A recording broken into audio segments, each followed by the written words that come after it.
Welcome dear rockets. आज हम देखने वाले हैं साकिनी दाकिनी। मूवी की शुरुआत में हमको दो लड़कियों को दिखाया जाता है जो कि पुलिस ट्रेनिंग एकेडमी में सिलेक्ट हुई हैं, जिनमें एक का नाम दामिनी और दूसरी का नाम है शालिनी। दामिनी के पिता एक पुलिस ऑफिसर हैं और शालिनी एक कबड्डी प्लेयर है। शालिनी और दामिनी दोनों में एकेडमी की एप्लीकेशन फिल करते वक्त अनबन हो जाती है। एक्चुअली इन दोनों की जोड़ी काफी अलग है, एक एटीट्यूड की महारानी तो दूसरी बिंदास गर्ल।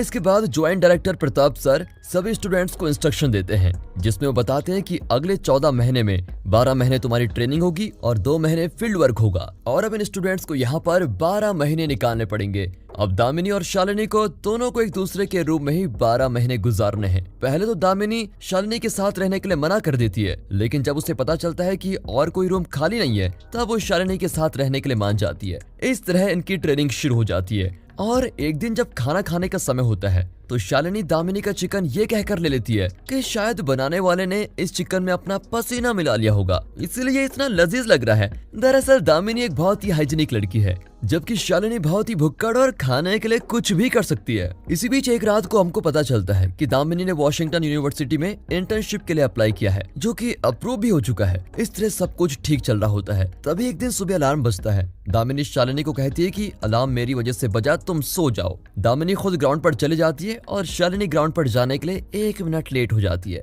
इसलिए प्रताप सर शालिनी को 1 मिनट तक ग्राउंड के बाहर खड़े रहने को कहते हैं और उस 1 मिनट में शालिनी को ढेर सारी चींटियां काट जाती है। इसीलिए डायरेक्टर शालिनी को उस 1 मिनट की अहमियत समझाते हैं और कहते हैं कि ध्यान रखना आइंदा ऐसी गलती मत करो। जिसके बाद सबकी ट्रेनिंग शुरू हो जाती है। ट्रेनिंग के दौरान शालिनी और दामिनी दोनों एक दूसरे के लिए ढेर सारी परेशानियां और मुसीबतें तैयार करती है, जिस वजह से दोनों का परफॉर्मेंस बाकियों के मुकाबले बहुत खराब हो जाता है। अब एक दिन दामिनी शालिनी का सभी फास्ट फूड वहाँ के वार्डन को दिखाती है और वार्डन शालिनी को वार्न करती है कि इसके बाद ऐसा कुछ भी नहीं होना चाहिए, क्योंकि उनकी एकेडमी में बाहर का खाना अलाउड नहीं होता। और वो कहती है कि अगर तुमने फिर से ऐसा किया तो मैं डायरेक्टर प्रताप सर को इसके बारे में सब कुछ बता दूंगी। इस तरह दोनों में फिर से अनबन शुरू हो जाती है। अब अचानक एक दिन शालिनी दामिनी का लैपटॉप ही तोड़ देती है, जिस वजह से दोनों में हाथापाई शुरू हो जाती है। तभी वहाँ पर प्रताप सर आ जाते हैं, जो उन दोनों को अपने ऑफिस में बुलाते हैं और उनको अगले 1 महीने तक डाइनिंग रूम साफ करने की सजा देते हैं। अगले दिन इनको एक टास्क दिया जाता है, जिसके अनुसार उनको 1 घंटे के अंदर जंगल को पार करके दूसरे छोर तक पहुंचना है। टास्क शुरू होता है, सभी एक दूसरे के आगे निकलने की कोशिश करते हैं। इसी बीच दामिनी का पैर एक पेड़ में फंस जाता है, जिस वजह से दामिनी के पैर में मोच भी आती है और देखते देखते दामिनी के पास से बाकी सभी गुजरने लगते हैं, लेकिन कोई भी उसकी मदद नहीं करता। तभी सबसे आखिरी में शालिनी वहां पर आती है। तब दामिनी शालिनी से मदद मांगती है और शालिनी भी दामिनी की मदद कर ही देती है, लेकिन दामिनी की मदद करने की वजह से वो दोनों 10 मिनट लेट हो जाती है, जिस वजह से प्रताप सर उन पर गुस्सा होते हैं। लेकिन तभी दामिनी प्रताप सर को बताती है कि जो कुछ भी हुआ वो मेरी वजह से हुआ है सर, मेरे पैर में मोच आ गई थी और शालिनी ने मेरी मदद की, इसलिए वो लेट हो गई। आपको जो कुछ भी सजा देनी है आप मुझे दे दीजिए। अब इनकी ये सभी बातें सुनकर प्रताप सर तो उन दोनों से बहुत इम्प्रेस हो जाते हैं और बाकी सबको फिर से एक बार दौड़ लगाने की सजा देते हैं। अब शालिनी और दामिनी दोनों की दुश्मनी धीरे धीरे दोस्ती में बदलने लगती है और उन दोनों का परफॉर्मेंस भी काफी अच्छा होने लगता है। इसी बीच पता चलता है कि एक पब में मशहूर एक्टर आने वाला है, जिसको देखने के लिए वो चली जाती है। वहाँ पर ढेर सारी शराब पीती हैं और जमकर डांस भी करती हैं। अब उन दोनों को जाने के लिए लेट हो रहा होता है, इसलिए वो उस पब से निकल जाती हैं और रास्ते में दामिनी शालिनी को बताती है कि वो इंटर्नशिप के लिए विदेश जाने वाली है और वहाँ पर रेंट के लिए वो जॉब करने वाली है। फिर शालिनी दामिनी से पूछती है कि तुम जॉब करने वाली हो तो क्या तुम गरीब हो? अब दामिनी शालिनी को कहती है कि नहीं, मेरे पेरेंट्स पुलिस ऑफिसर हैं, लेकिन उन्होंने कभी भी मुझे समझने की कोशिश नहीं की। फिर शालिनी दामिनी को कहती है कि तुम्हारे पास तो फिर भी तुम्हारा गोल है और तुमने सोच के रखा हुआ है, लेकिन यार मेरा तो कोई गोल ही नहीं है और ना ही मुझे पता है कि मुझे आगे क्या करना है। अब उन दोनों की ऐसी बातें चल रही होती है, तभी कुछ बाइकर्स रेस ड्राइविंग करते हुए आते हैं और वो बाइकर्स उन दोनों को ठोकने वाले होते हैं। तभी एक लड़की आकर उन दोनों को बचा लेती है, जिस वजह से उस लड़की को चोट भी लगती है और उस बेचारी का खाना भी नीचे गिर जाता है। फिर दामिनी और शालिनी उस लड़की से कहती है हम तुम्हें घर छोड़ देंगे, लेकिन वो लड़की कहती है नहीं, मेरे दोस्त मेरा इंतजार कर रहे होंगे। इसलिए दामिनी उसके लिए खाना पैक करवा के उसके साथ दे देती है। इसके बाद वो लड़की वहां से चली जाती है। दामिनी और शालिनी अभी कुछ दूर चली थी कि तभी उन्हें रास्ते पर एक चाबी गिरी हुई दिखती है और उन्हें ऐसा लगता है कि ये चाबी शायद उसी लड़की की होगी। इसलिए जब वो दोनों पीछे मुड़कर देखती हैं तो उन्हें दिखाई देता है कि कुछ लोग उस लड़की को गाड़ी में किडनैप करके लेके जा रहे हैं। इसलिए वो दोनों भी अब उस गाड़ी का पीछा करने लगती है,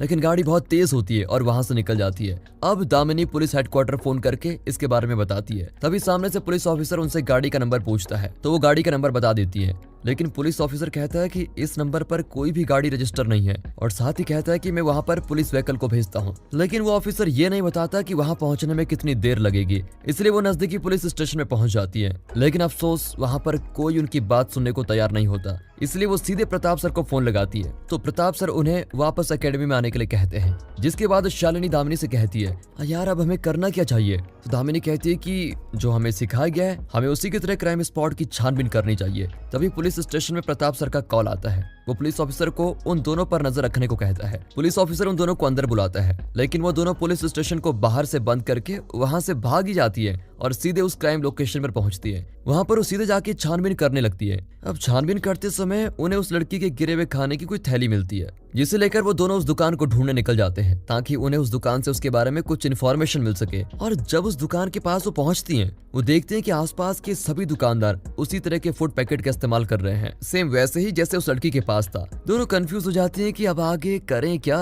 तभी शालिनी उस फूड पैकेट से चटनी को टेस्ट करती है ताकि वो बाकी सभी स्टॉल से उस चटनी के टेस्ट को कंपेयर कर सके और जान सके कि आखिर उस लड़की ने किस दुकान से खाना लिया था। वाह यार, ये टेक्निक का इस्तेमाल तो शायद सीआईडी ने भी कभी नहीं किया होगा। खैर छोड़िए, टैलेंट की कमी थोड़ी ना है दुनिया में। अब वो एक एक करके सभी दुकान की चटनी टेस्ट करने लग जाती है और आखिरकार उन्हें वो स्टॉल मिल ही जाता है जहाँ से उस लड़की ने वो खाना लिया था। अब वो दुकानदार बताता है कि वो लड़की पास के एक पार्लर में काम करती है। जब दामिनी और शालिनी दोनों उस पार्लर के बाहर पहुंचती हैं, तो पता चलता है कि ये कोई ब्यूटी पार्लर नहीं बल्कि मसाज पार्लर है, जहाँ पर उस तरह के गलत काम भी होते हैं। शालिनी दामिनी को अंदर जाने के लिए कहती है, लेकिन दामिनी मना कर देती है। इसलिए वो दोनों एक गेम खेलकर अंदर कौन जाएगा ये डिसाइड करते हैं और फाइनली दामिनी को ही अंदर जाना पड़ता है। अब दामिनी अंदर उस लड़की के बारे में छानबीन कर रही होती है और बाहर भूखकर शालिनी खाना खाने में लगी हुई है। दूसरी तरफ अंदर दामिनी उस लड़की का हुलिया बताकर उसके बारे में पूछताछ करती है। तो एक लड़की बताती है कि यहाँ पर तो सभी उसी तरह के कपड़े पहनती है जिस तरह के तुम बता रही हो।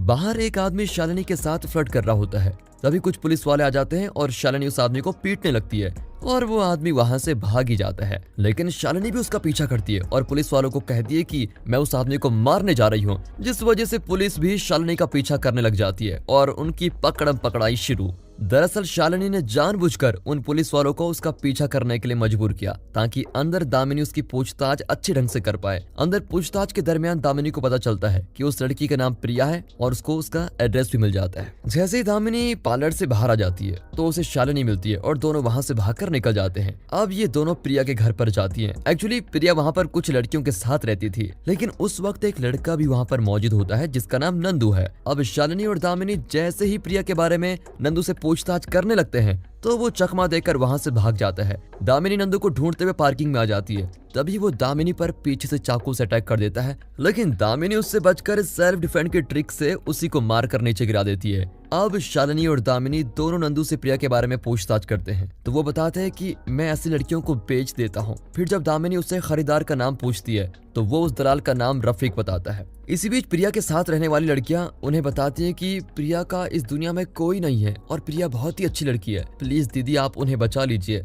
अब शालिनी और दामिनी दोनों प्रिया को ढूंढने में निकल जाते हैं। फिर हमें प्रिया को दिखाया जाता है जिसे कुछ लोग पकड़कर एक इंजेक्शन दे रहे होते हैं। प्रिया उनसे बार बार मिन्नतें करती हैं, लेकिन उन लोगों पर उसकी फीलिंग्स का कुछ असर ही नहीं पड़ता। रास्ते में ड्राइवर दामिनी और शालिनी को बताता है कि आप जिस लोकेशन पर जा रही हैं वो लोकेशन लड़कियों के लिए बिल्कुल भी सेफ नहीं है, वहाँ पर कई तरह के गलत काम भी होते हैं। लेकिन शालिनी और दामिनी अपनी जान की परवाह किए बगैर प्रिया को बचाने के लिए वहाँ पर पहुंच जाती है और वहाँ पर एक रेस्टोरेंट में जाती है जहाँ वो नंदू के फोन से ही रफीक के फोन पर कॉल करती है ताकि वो उन सब में रफीक को आइडेंटिफाई कर सके। शालिनी रफीक को कॉल करती है और फोन कट कर देती है, जिससे उन्हें पता चल जाता है कि रफीक कौन है। लेकिन तभी रफीक उस फोन पर कॉल बैक करता है, जिस वजह से शालिनी के पास मौजूद फोन बजने लगता है और रफीक को पता चल जाता है कि नंदू का फोन इन दोनों के पास है। फिर रफीक अपने गुंडों के साथ उन दोनों के पास जाकर उनसे पूछता है कि नंदू का फोन तुम्हारे पास कैसे आया। ये कहकर वो उनको मारने लगता है, जिसके बदले में शालिनी और दामिनी भी उन पर खूब अटैक कर देती हैं। जहां हमें देखने को मिलता है इस मूवी का सबसे बेस्ट सीन, जिसमें शालिनी और दामिनी उन सब के छक्के छुड़ा देती हैं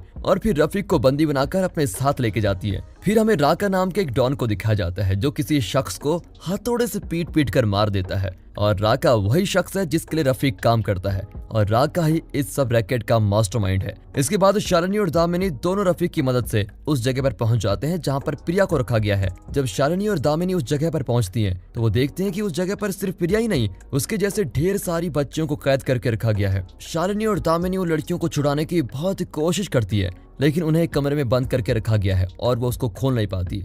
इसी बीच वहां उनको एक लड़की मिलती है जिसे बहुत तेज बुखार होता है और उसके जिस्म से खून भी निकल रहा है। अब शालिनी और दामिनी उस लड़की को अपने साथ पुलिस स्टेशन लेके जाती है ताकि पुलिस के जरिए उन सब लड़कियों को छुड़ा सके। तभी वहां पर राका आ जाता है और शालिनी और दामिनी दोनों को पकड़ लेता है, लेकिन शालिनी और दामिनी दोनों वहां से भाग जाती है। तभी गुंडों को पता चल जाता है कि वो भाग रही है और गुंडे उनके पीछे पड़ जाते हैं। राका उन दोनों को सीधे मारने का ऑर्डर दे देता है और खुद उन्हें ढूंढने के लिए निकल जाता है। अब दोनों उन गुंडों के हाथ लगने वाली होती हैं, तभी वहां पर पुलिस आ जाती है और गुंडे उन पुलिस वालों को देखकर वहां से भाग जाते हैं। अब पुलिस दामिनी और शालिनी दोनों को पुलिस स्टेशन लेके जाती है। फिर सुबह प्रताप सर उन्हें छुड़ाने के लिए पुलिस स्टेशन आ जाते हैं। वहां से निकलने के बाद रास्ते में दामिनी और शालिनी प्रताप सर से कहती हैं कि हमें उन सारी लड़कियों की मदद करनी चाहिए जो बेचारी अभी फंसी हुई है। अब दोनों प्रताप सर को उस जगह पर लेके जाती है जहां पर उन लड़कियों को बंदी बनाकर रखा गया है, लेकिन अब उस जगह पर कोई भी नहीं है और ये बड़ा ही चौंकाने वाला होता है। हालांकि प्रताप सर को उन दोनों पर भरोसा है लेकिन फिर भी वो उन दोनों की सुरक्षा के लिए बड़े चिंतित होते हैं,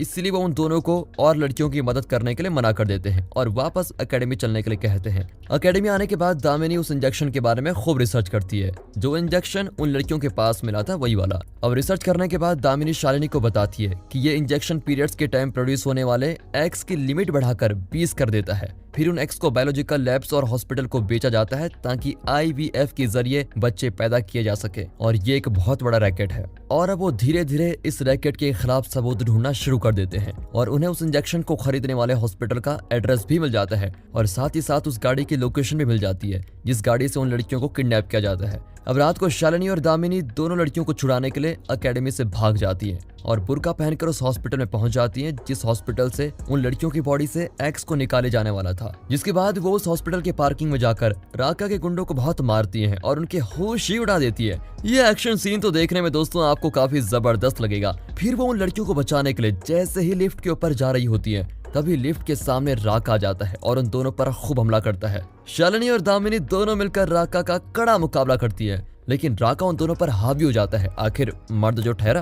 लेकिन फिर भी दामिनी और शालिनी हिम्मत नहीं हारती और इस फाइट के बीच राका के हाथ एक कुल्हाड़ी लग जाती है। राका उस कुल्हाड़ी से शालिनी को मारने ही वाला होता है, तभी दामिनी फ्यूज कंडक्टर को तोड़ देती है जिस वजह से फायर अलार्म शुरू हो जाता है और वहां पर पानी गिरना शुरू हो जाता है। इसी का फायदा उठाकर शालिनी राका से बच जाती है और अब शालिनी और दामिनी दोनों मिलकर राका को कुत्ते की तरह मारती है और फाइनली राका को मौत की नींद सुला देती है। वहां से वो सीधा ऑपरेशन थिएटर में जाकर उस लड़की को बचा लेते हैं जिसका ऑपरेशन शुरू था। साथ ही वो बाकी की 30 लड़कियों को भी बचा लेते हैं जिन्हें हॉस्पिटल में ऑपरेशन करने के लिए लाया गया था। लेकिन एकेडमी के रूल तोड़ने की वजह से शालिनी और दामिनी दोनों के ऊपर कमेटी इंक्वायरी बिठाई जाती है जहां कुछ पुलिस ऑफिसर उन दोनों को सस्पेंड करके उन्हें सजा देने की बात करते हैं, लेकिन प्रताप सर उन दोनों की साइड लेकर उन्हें माफ करके उनकी ट्रेनिंग फिर से शुरू करने के लिए कह देते हैं और कमेटी भी इसके लिए राजी हो जाती है। और जो शालिनी और दामिनी ने ये दिल जीतने वाला काम किया है इसके लिए सभी लड़कियां उन दोनों की जमकर तारीफ करती है और उन्हें थैंक्स कहती है। और इसी तरह के फैंटास्टिक सीन के साथ इस मूवी का दी एंड हो जाता है। दोस्तों दोनों बहनों ने कमाल कर दिया। आपको क्या लगता है बॉलीवुड में से कौन सी ऐसी 2 हीरोइन होंगी जो इन दोनों की जगह अच्छा रोल कर सकती है? कमेंट्स करके जरूर बताइएगा। बाकी ऐसी मजेदार मूवीज के साथ मिलते हैं अगली वीडियो में, तब तक के लिए गुड बाय,